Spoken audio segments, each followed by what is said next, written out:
शिष्य ने अपने गुरु से कहा, गुरुजी, आपके पास रहते हुए मुझे 22 साल हो गए। मैं रोज नंगे पैर चलता हूँ, भिक्षा मांगकर खाता हूँ, संसार के आकर्षण से बचा हूँ। फिर भी अभी तक मुझे कोई अनुभूति नहीं हुई, अभी तक साक्षात्कार भी नहीं हुआ। गुरुजी ने चिट्ठी लिखकर कहा, तू राजा जनक के पास ज्ञान लेने के लिए जा। शिष्य चल पड़ा। जाते जाते रास्ते में सोचने लगा, गुरुजी ने राजा जनक के पास से ज्ञान लेने के लिए कहा है, लेकिन राजा जनक तो राज्य कर रहे हैं, राज्य सुख भोग रहे हैं, वे मुझे आत्म सुख कैसे देंगे।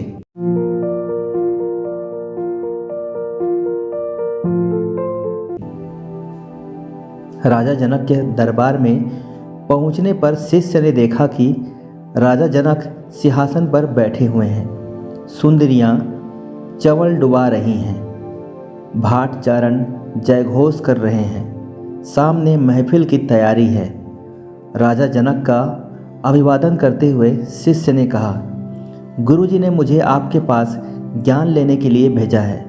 मैं 22 साल से गुरुजी के साथ हूँ, फिर भी साक्षात्कार का अनुभव नहीं हुआ है। मैं गलती से तो आ गया हूँ, आप मुझे उपदेश दीजिए। राजा जनक समझ गए, यह बाहर के सदोष शरीर को देख रहा है, वास्तविकता का इसे पता ही नहीं है। राजा जनक ने कहा, यहाँ जो आता है उसे एक बार महल अवश्य घूमना पड़ता है। महल भूल भुलैया जैसा है, दिया लेकर जाओ, दिया बुझ जाएगा तो उलझ जाओगे, यदि दिया जलता रहेगा तो बाहर निकल जाओगे।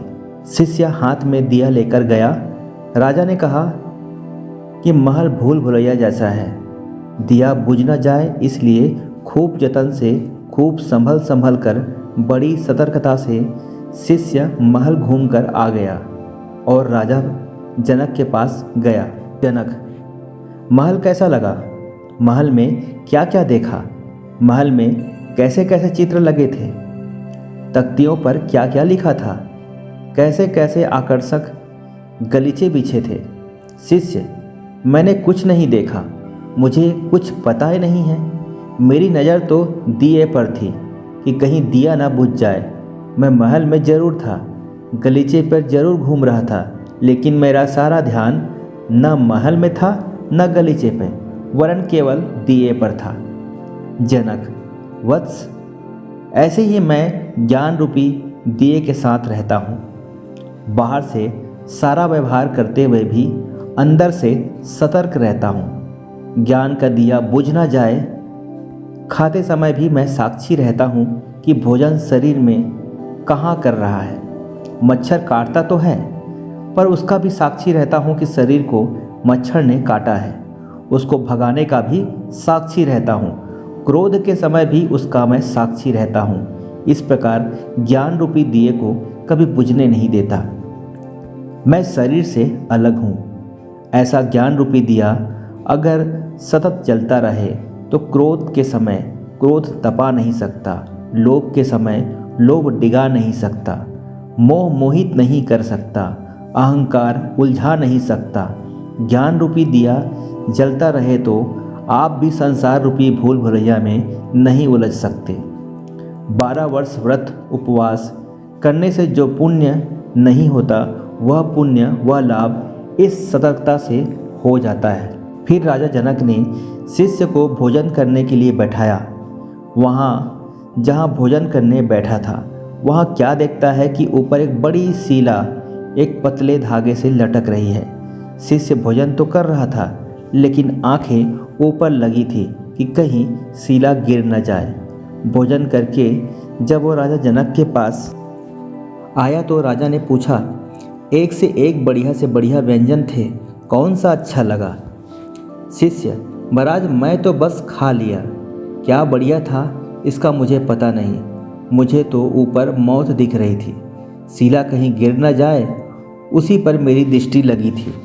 जनक, बस ऐसे ही हमारी दृष्टि लगी रहते हैं कि कहीं हमारा एक पल भी परमात्मा के चिंतन से खाली न जाए। इसलिए हम राजकाज करते हुए भी निर्लेप में रहते हैं।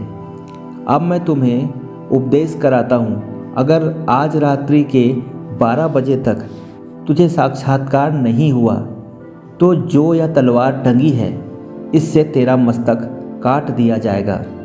शिष्य, महाराज मुझे ज्ञान ध्यान कुछ नहीं करना, बस मुझे जाने दो। जनक, यहाँ एक बार जो आता है उसे हम खाली हाथ नहीं जाने देते, यहाँ का यही रिवाज है। शिष्य, 22 साल में जो काम नहीं हुआ वह एक दिन में कैसे हो जाएगा? जनक, नहीं होगा तो मस्तक कट जाएगा। इतना समय बिगाड़ा और तुम अज्ञानी रहे। शिष्य उपदेश सुनने के लिए बैठा, कहीं मस्तक न कट जाए इस डर से बड़े ध्यान से एकाग्र होकर उपदेश सुनने लगा। जनक, तुझे लगन नहीं थी इसलिए 22 साल गुजर गए, वरना 22 घंटे भी काफ़ी हो जाते हैं। जैसे कोई परीक्षा होती है तो बालक कितनी एकाग्रता से पढ़ता है, किंतु परीक्षा रद्द कर दो तो उतनी एकाग्रता नहीं रह जाती। अतः साधक को चाहिए कि पूर्ण एकाग्रता के साथ गुरु उपदेश का श्रवण करे, मनन करे, निर्ध्यासन करे। वह शिष्य भी एकाग्र होकर उपदेश सुनने लगा। उसका मन धीरे धीरे शांत होता गया एवं बुद्धि बुद्धिदाता में प्रतिष्ठित होने लगी। काम बन गया। जरूरत है तो पूर्ण लगन की। यदि साधक के जीवन में लगन है, उत्साह है, एकाग्रता है और तत्परता है तो वह अवश्य अपनी मंजिल हासिल कर सकता है। एक ब्राह्मण कई दिनों से एक यज्ञ कर रहा था, किंतु उसे सफलता नहीं मिल रही थी। राजा विक्रमादित्य वहां से गुजरे। ब्राह्मण का उतरा हुआ चेहरा देखकर पूछा, हे ब्राह्मण देव, क्या बात है? आप इतने उदास क्यों हैं? ब्राह्मण, मैं इतने दिनों से यज्ञ कर रहा हूँ पर मुझे अभी तक अग्नि देवता के दर्शन नहीं हुए। विक्रमादित्य, यज्ञ ऐसे थोड़ी ही किया जाता है। ब्राह्मण, तो कैसे किया जाता है? विक्रमादित्य ने म्यान से तलवार निकाली और संकल्प किया कि यदि आज शाम तक अग्निदेव प्रकट नहीं हुए तो इसी तलवार से अपने मस्तक की आहुति दे दूंगा। विक्रमादित्य ने कुछ आहुतियाँ ही दी और अग्निदेव प्रकट हो गए। बोले, वर मांगो। विक्रमादित्य ने कहा, इन ब्राह्मण देवता की इच्छा पूरी करे। देव, ब्राह्मण, मैंने कितने प्रयत्न किए, आप प्रकट नहीं हुए। राजा ने जरा सी आहुतियाँ दी, आप प्रकट हो गए, यह कैसे? अग्निदेव, राजा ने जो किया दृढ़ता और लगन से किया। दृढ़ता और लगन पूर्वक किया गया कार्य जल्दी परिणाम लाता है, इसलिए मैं शीघ्र प्रकट हो गया। साधन, भजन भी दिलचस्पी से होना चाहिए। पूर्ण लगन, उत्साह और दृढ़ता से किया हुआ साधन भजन शीघ्र फल देता है, नहीं तो वर्षों बीत जाते हैं। थोड़ा थोड़ा जमा होता है, वह भी बेवकूफ़ी के कारण टिकता नहीं है। उम्मीद करता हूँ आपको यह ज्ञान प्राप्त हुआ होगा। अब जब भी साधना करें तो आपको लगन पूर्वक, दृढ़ता से, दिलचस्पी के साथ उस साधना को करें। बाकी सब कुछ दिन के लिए साधना काल तक छोड़ दें ताकि आपको एक बार में ही सफलता आपको प्राप्त हो सके। क्योंकि जब किसी को दिल से लगाकर किसी काम को किया जाता है तो कहते हैं ना, पूरी कायनात उसे आपसे मिलाने के लिए लग जाती है। उम्मीद करता हूँ आपको वीडियो पसंद आई होगी। आज की कहानी से आपको सीखने को मिला होगा।